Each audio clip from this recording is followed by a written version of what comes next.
Sir నమస్తే.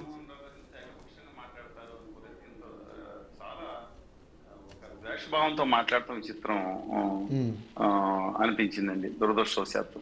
ఎందుకంటే నేను డీటెయిల్స్ ఆయన మాట్లాడి విన్నాను. కానీ అంతకన్నా దారుణంగా ఆయన మాట్లాడారంటే మీనింగ్ ఉంది. ఆయన కానీ టీఆర్ఎస్ నేతలు కానీ మాట్లాడారంటే దేర్ ఇస్ మీనింగ్. కానీ భారతీయ జనతా పార్టీ అంటే జాతీయ పార్టీ కదా. తోటి రాష్ట్రం ఇప్పుడు వీరు జాతీయ పార్టీ నేతలు అంత ఆంధ్రప్రదేశ్ మీద విషయం కాకుండా అవసరం అండి. సత్యకుమార్ గారు ఉన్నారు, దయచేసి నేను ఎవరు మాట్లాడినప్పుడు మాట్లాడలేదు. I respect all of them. But నేను అడుగుతున్నాను, ఒక జాతీయ పార్టీగా ఉండి మళ్ళీ ఇదే మాట అక్కడికి వచ్చి ఆంధ్రప్రదేశ్ లో మాట్లాడతారా? Rammohan Rao garu I may differ with him, but he may be right on his ఆయన వ్యూస్ ఆయన చేయడంలో ఆయన ఇండిపెండెంట్ స్వతంత్ర వ్యక్తిత్వం ఉన్నాయన. ఒక జాతీయ పార్టీలు ఇంత పక్క రాష్ట్రం మీద, ఒక తోటి తెలుగు ప్రజల మీద ఇంత విద్వేషంగా విషయం కనిపించవచ్చా? నేను 3 పాయింట్స్ చెప్తాను, తర్వాత let them clarify. I don't mind. ఇప్పుడు గోదావరి జీడబ్ల్యూటీ 940, 480 ఈ కేటాయింపులు లేవండి జీడబ్ల్యూటీలో. ఒకటి, మన రాష్ట్రం కేటాయించుకుని ఇన్ఫార్మ్ చేస్తే అది ఆథెంటిఫికేషన్ కాదు. పాయింట్ 1. పాయింట్ నెంబర్ 2, ఏదైతే ఉందో అసలు పట్టిసీమ తర్వాత మన పోలవరం తర్వాత అసలు నీళ్లు నిల్వ చేయడానికి బ్యారేజీ తప్ప అసలు ఏమీ లేదు అక్కడ. బ్యారేజీ వాళ్ళ కూడిపోయి 1.5-2 TMCకి వచ్చింది మా ధవళేశ్వరం బ్యారేజీ. సముద్రంలోకి ఉదహగా పోయే నీళ్ళని దాన్ని పట్టిసీమకు పెట్టి పని వాళ్ళు. పట్టిసీమ మీద నాకు ఎలాంటి అభ్యంతరం ఉన్నా తర్వాత చెప్తానండి. కాంటూర్ ద్వారా వెళ్ళాలని కోరుకుంటున్నాం. కేంద్ర ప్రభుత్వం దుర్మార్గంగా నీచ నికృష్ట ప్రయత్నం చేసింది. దేశ చరిత్రలో ఎట్లా అంటే ఈ బడ్జెట్ లో ఇప్పుడు 2017లో 59,000 కోట్లు 30,000 కోట్లు తగ్గించేసినట్టు, ప్రాజెక్ట్ పూర్తి అయిపోయినట్టు, అర్జెంటా నుంచి జపాన్ నుంచి ఆఖరికి ఆస్ట్రేలియా వరకు డెడ్ స్టోరేజ్ ప్రాజెక్ట్ గా 100% డెడ్ స్టోరేజ్ ప్రాజెక్ట్ గా చేసింది. పోలవరం ప్రాజెక్ట్ చేసి కేంద్ర బడ్జెట్ పెట్టి ఆమోదించుకున్న దిక్కుమాలిన ప్రభుత్వం ఇది. జాతి వ్యతిరేక ప్రభుత్వం అది. ఒక బడ్జెట్ లో 36 తర్వాత 38 అంకెలు కూడా రాని ప్రభుత్వం. బహుశా వారు చదువు ఉండరు బడ్జెట్, వారు సంబంధం లేదు కదా ఈ సబ్జెక్ట్స్.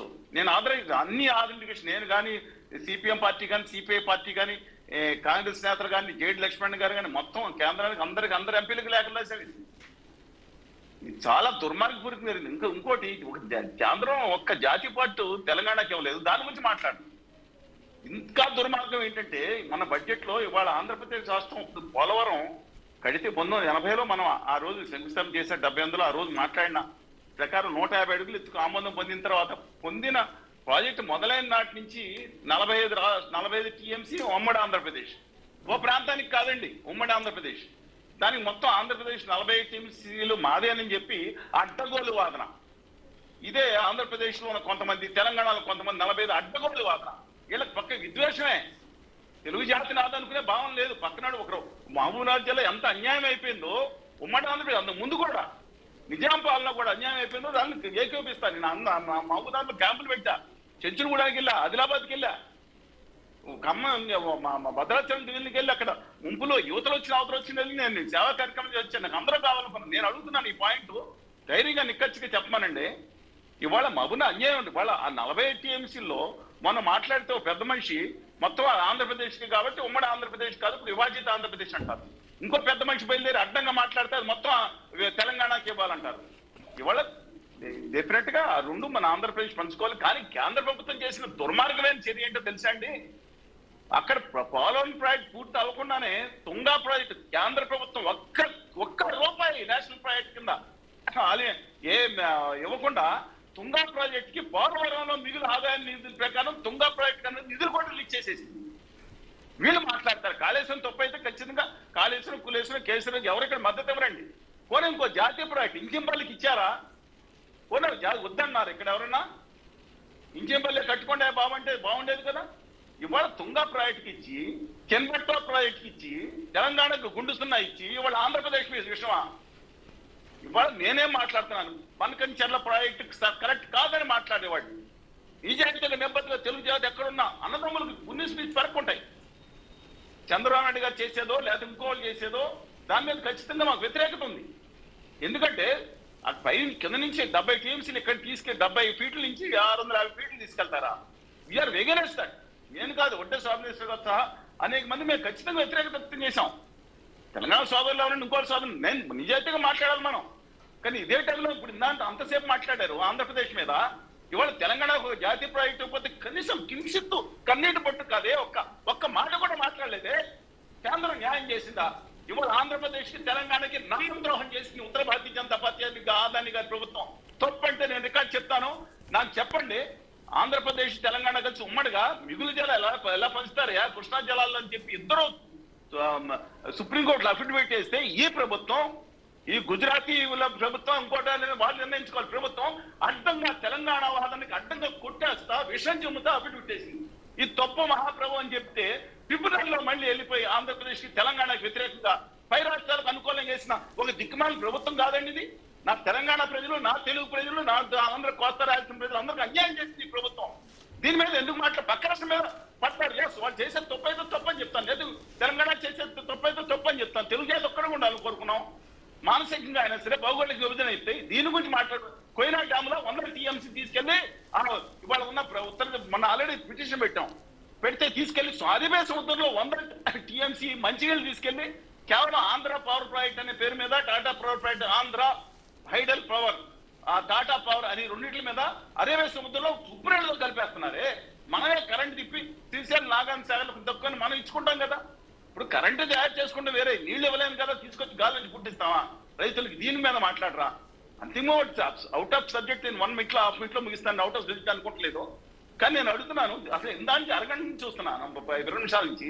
ఎప్పుడు తెలంగాణ బాగుండాలని కోరుకునేవాడిని, ఆంధ్రప్రదేశ్ బాగుండాలని కోరుకునేవాడిని, తెలుగు జాతి బాగుండాలని మీరు ఏం చేశారు? వాడ తెలంగాణకి 1 కోటి రూపాయల బడ్జెట్ పెంచి వాడు పుల్లరేడ్ స్వీట్స్ అన్ని ఖాళీ చేసి హ్యాకర్స్ శివకాశికి పెట్టి కాల్చుకుని మోడీ గారి కాళ్ళకి నీరాజనం పెట్టారా? రైల్వే బడ్జెట్ లో తెలంగాణకు 1 కోటి రూపాయలు పెట్టి మీ గుజరాత్ కి 8,474 కోట్లు పెంచి, మీ మహారాష్ట్రకి 7,000 కోట్లు పెంచి ఈ సంవత్సరం 2025లో దిక్కుపడట్లేదా మీరు? 61,000 కోట్ల రూపాయలు ఇంక్లూడింగ్ వాళ్ళు అభిమాన ప్రాజెక్ట్ పెట్టి తెలంగాణ 1 కోటి రూపాయలు పెంచి పండుగ చేసుకోమంటారా? ఆంధ్రప్రదేశ్ పెద్ద వేస్తారా? దీని మీద మాట్లాడరా? తెలంగాణకి దారుణమైన మోసం జరుగుతుంది, అన్యాయం జరుగుతుంది, దుర్మార్గం జరుగుతుంది. నిజాయితీ ఉంటే కృష్ణరెడ్డి గారు, గవర్నమెంట్ రెస్పెక్ట్, బండి సంజయ్ గారు కూర్చుని మాట్లాడండి. 1 కోటి రూపాయలు పెంచుతారా తెలంగాణకి బడ్జెట్ లో? ఎవడు జాగీరండి ఇది? తెలంగాణ నుంచి ఎన్ని నిధులు వస్తున్నాయి, కేంద్రానికి ఎన్ని నిధులు వస్తున్నాయి, దాని మీద మాట్లాడుకుని 2 కట్ల ఆంధ్రప్రదేశ్ తప్పైతే కాంగ్రెస్ తప్పని చెప్పే ధైర్యం మాకుంది. అలాగే మిగతా కృష్ణా జిల్లాలో 40 టీమ్స్లు కాదు 100 పంచుకోవాలని మాట్లాడే ధైర్యం మాకుంది, నిజాయితీ ఉంది. అంతేకాని ఆదాని గారి పార్టీ ఏం చెప్తే మాట్లాడేంత ఆదాని గారి చేతుల్లో ఉండే కాదు. ఆనాటి వాజ్పేయి గారంటే గౌరవం ఉంది, మురళీ మనోహర్ జోషి గారంటే గౌరవం ఉంది, విజయరాజ్ సింధే గారంటే గౌరవం ఉంది, బలరాజ్ మాధవ్ గారంటే గౌరవం ఉంది, మదన్మోహన్ మాలవీయ గారంటే గౌరవం ఉంది. ఈ విధంగా 24 గంటలు పక్క రాష్ట్రం దయచేసి మానండి. తెలుగు జాతిగా ముక్కలు విడిపోయాం, ఇవాళ భౌగోళికంగా విడిపోయాం. కలిసి ఉన్నాం, ఇద్దరం కలిసి ఇబ్బంది ఉంటే పరిష్కరించుకుందాం. శ్రీనివాస్ గారు దయచేసి my humble request and that's it. Srinivas గారు ఒకే ఒక విషయం అండి, మీరు చెప్పారు చాలా బాగుంది. ఎందుకంటే 2 రాష్ట్రాలకు కూడా అన్యాయం జరుగుతోంది, కేంద్రం చేస్తోంది అని మీ ఆవేదన వ్యక్తం చేశారు. పచ్చబద్దాలు సార్, అవి పచ్చబద్దాలు.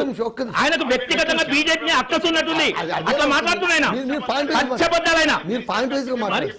నేను ఇప్పుడు బనకచర్ల విషయంలో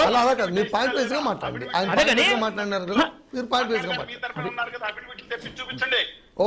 తెలంగాణ చేసిన దానికి ఎగెనిస్ట్ పెట్టి మీరు తన్నుకోండి. మా ఆంధ్రప్రదేశ్ కి తెలంగాణకి తంపులు పెట్టి చూస్తా కూర్చుంటారా? ఇవాళ నాగార్జున సాగర్ లో పోలీసులు వస్తుంటే 6 నెలల్లో పరిష్కరించాలంటే తంపులు పెట్టి కాంగ్రెస్ గవర్నమెంట్ ఉన్నప్పుడే అవార్డు ఇచ్చింది. అప్పుడు ఉమ్మడి రాష్ట్రం ఉంది, ఉమ్మడి రాష్ట్రానికి అన్యాయం చేసింది కాంగ్రెస్ పార్టీ. అప్పుడు కృష్ణా ట్రిబ్యునల్ అవార్డు ఇచ్చింది ఎవరి పీరియడ్ లో? కాంగ్రెస్ పీరియడ్ కాదు. మరి ఆ రాష్ట్రాలకు అన్యాయం జరిగింది కదా. ఉమ్మడి 2 రాష్ట్రాలకు అన్యాయం జరిగిందంటే ఆ గవర్నమెంట్ ఎవరిది? అది శ్రీనివాస్ తెలవట. ఆయన శ్రీనివాస్ కృష్ణా బోర్డు కానీ గోదావరి నీళ్లు తక్కువ లేవు, కృష్ణానే ప్రాబ్లం, నీళ్ళ problem. Sir Krishna tribunal award ఇచ్చింది కాంగ్రెస్ గవర్నమెంట్ టైంలో. అప్పుడు మరి శ్రీనివాసరావు కాంగ్రెస్ గవర్నమెంట్ తప్పట్టడే.